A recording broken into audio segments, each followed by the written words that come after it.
Ciao a tutti, oggi con noi il campione del 2023 del Grand Prix d'orologeria di Genève, il Tudor Pelagos 39 mm, orologio realizzato da Tudor in titanio. Vediamo anche alcune finiture che richiamano quelle della ceramica, ma con finitura iridescente, trattata applicata con superluminova all'interno dell'inserto ghiera, la parte degli indici che è ricavata senza bicchierini a contorno, quindi puramente applicati.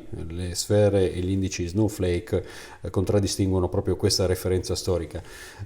Come storiche sono anche le vittorie di Tudor, come già alla nascita nel 2012 col Black Bay. Il Black Bay Heritage vinse il Gran Premio dell'orologeria di Ginevra nel 2015 nuovamente con il Pelagos, il miglior orologio sportivo, poi nel 2016 col Black Bay Bronze e poi nel 2022 successivamente col Pelagos Fixed come nella categoria Best Diver, miglior orologio, e alla fine nel 2023 questo esemplare che stiamo vedendo.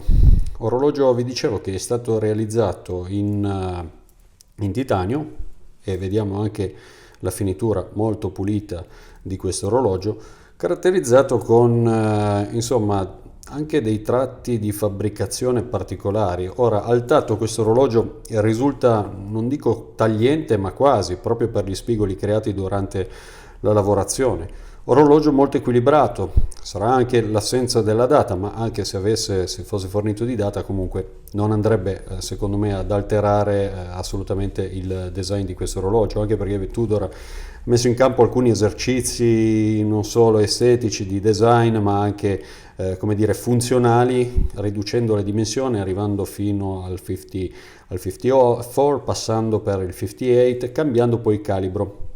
Questo orologio equipaggia un calibro di manifattura Tudor 5400, che è più grande rispetto al Black Bay 58 ed è lo stesso calibro che utilizza anche il Tudor Black Bay 54, quindi inversamente proporzionale con le dimensioni, perché la parte anteriore è più ampia rispetto alla parte posteriore che ospita la trasmissione, quindi treno rotismi e automatico, come vi ho mostrato nei miei precedenti video sull'affidabilità di questi calibri. Quindi è un calibro COSC, come vi dicevo, che vedremo fra poco, ma concentriamoci un attimino sulle finiture, sui dettagli un po' estetici. Guardate, ecco, andiamo a vederli da vicino.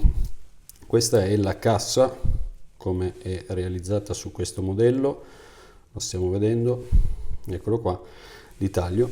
Ricorda molto le linee di Rolex, e vi ricordo che anche Rolex ha iniziato la produzione, ha sperimentato produzione con per esempio Yachtmaster in titanio, ovviamente altri modelli diver che conosciamo tutti, non vi cito neanche il nome. E guardate, la parte dell'ansa e ha un bisello che ovviamente non è lucido, non ci sono parti lucide proprio per la purezza di spirito diver di questo orologio, però devo dire che è fatto veramente veramente molto bene. Andiamo a vedere un attimino, ecco, sganciamo la corona, ovviamente anch'essa fatta in titanio. Sono 200 metri su questo orologio, 200 metri che secondo me potevano dare anche un po' di più, date proprio le particolarità introdotte su questo orologio. Vediamo anche un O-ring esterna come su Submariner e andiamo a provare un attimino a fare una regolazione. Alcune volte, ecco, ci può essere una regolazione a vuoto che avete visto, che è all'interno della bascula. Il mancato inserimento del tiretto nella bascula può provocare certe volte questi effetti, capita anche su altri orologi. Andiamo a vedere frizioni che ben dura, non ci sono giochi, e nel frattempo possiamo vedere anche l'iridescenza del quadrante che vi mostrerò fra poco. Quindi andiamo a posizionarci anche di nuovo nuovamente in posizione istituzionale, chiudiamo, la corona viene chiusa senza alcun puntamento da parte della corona, perché vi ripeto stiamo parlando di oggetti in titanio. Eccolo qua, dopo lo tratteremo anche successivamente. E Passando per la cassa con questa finitura obliqua, come state vedendo, tipo Rolex, 5 cifre, ecco, portiamoci sulla parte della cassetta. La parte della cassetta, vi stavo dicendo prima delle finiture quasi taglienti degli spigoli dell'orologio. Chi è in possesso di questo orologio lo potrà testimoniare, e l'estremità dello scudo di Tudor quasi acuminato, che va a quasi a pizzicare durante l'apertura.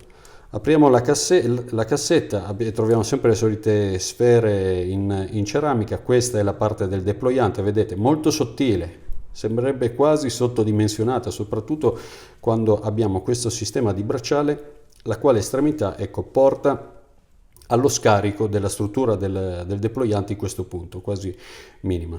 Vediamo, non ci sono assolutamente giochi nel vincolo di questi punti. E la parte interessante è il T-Fit, cioè l'estrazione per mezzo di questo, ecco, di questo sistema. Ve lo mostro anche meglio tramite questa molla, eccolo qua. Andando a estrarre leggermente l'estremità possiamo scarrellare per l'equivalente di una maglia e mezzo, due circa.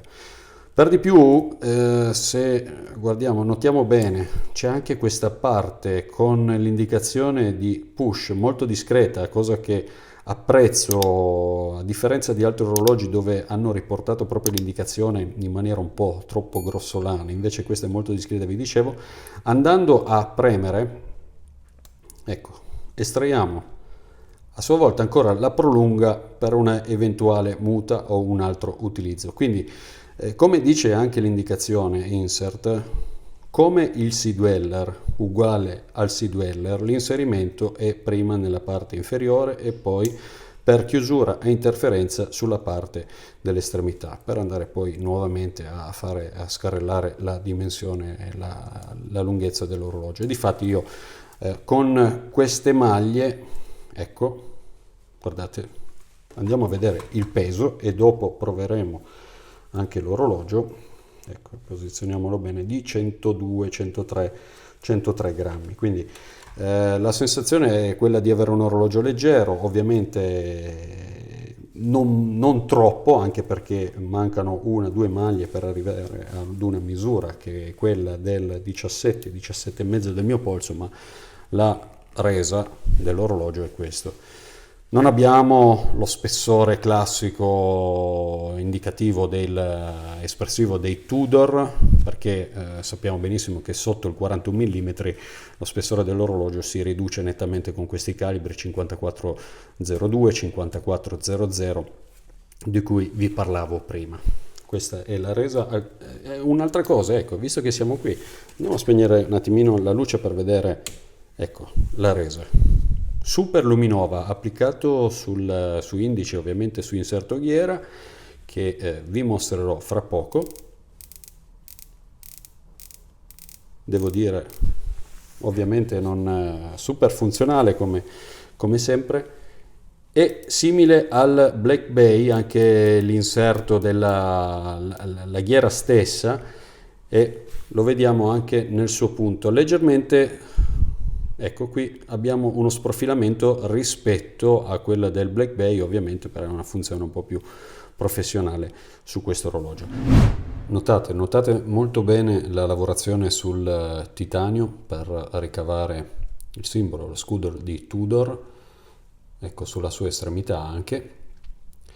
Stiamo osservando la cassetta per vedere anche il livello di finitura del titanio, e vi ho detto, molto difficile da lavorare in certi casi. Qui si sta parlando di un titanio grado 2.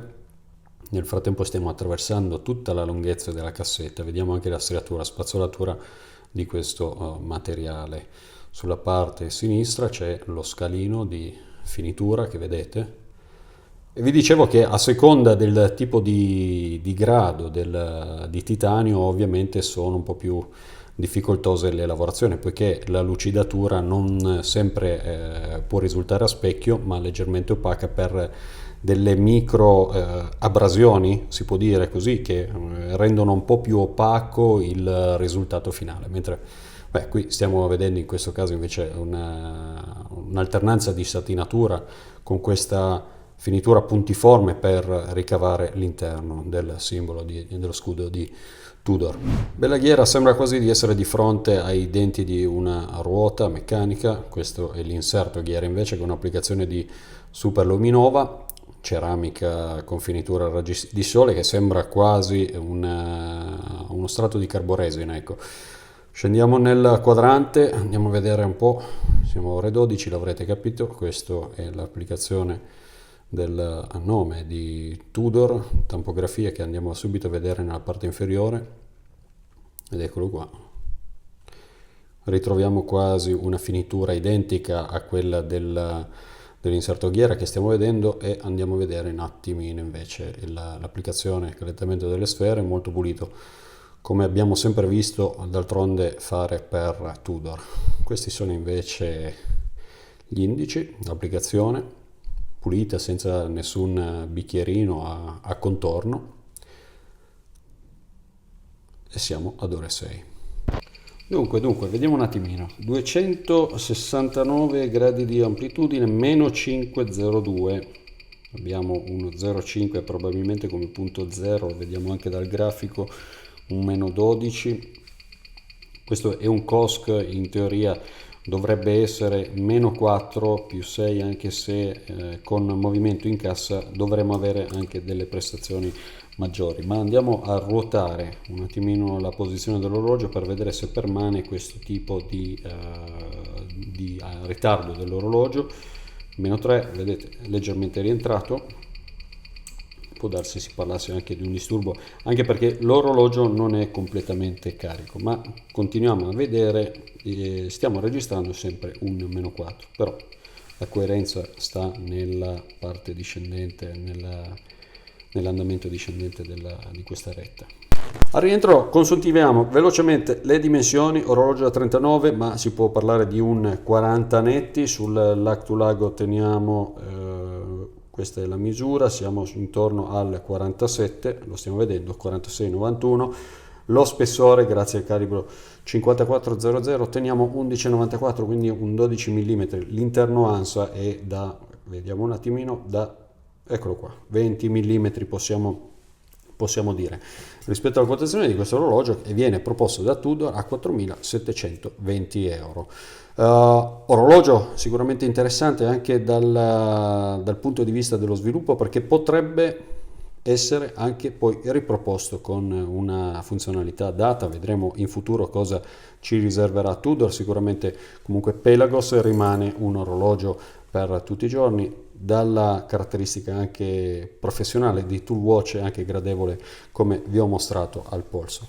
Bene ragazzi, ditemi la vostra, cosa ne pensate di questo orologio, i commenti sono a vostra disposizione. Noi ci vediamo alla prossima puntata, ciao a tutti, iscrivetevi ancora a Watch Fan, attivate la campanella delle notifiche, ciao!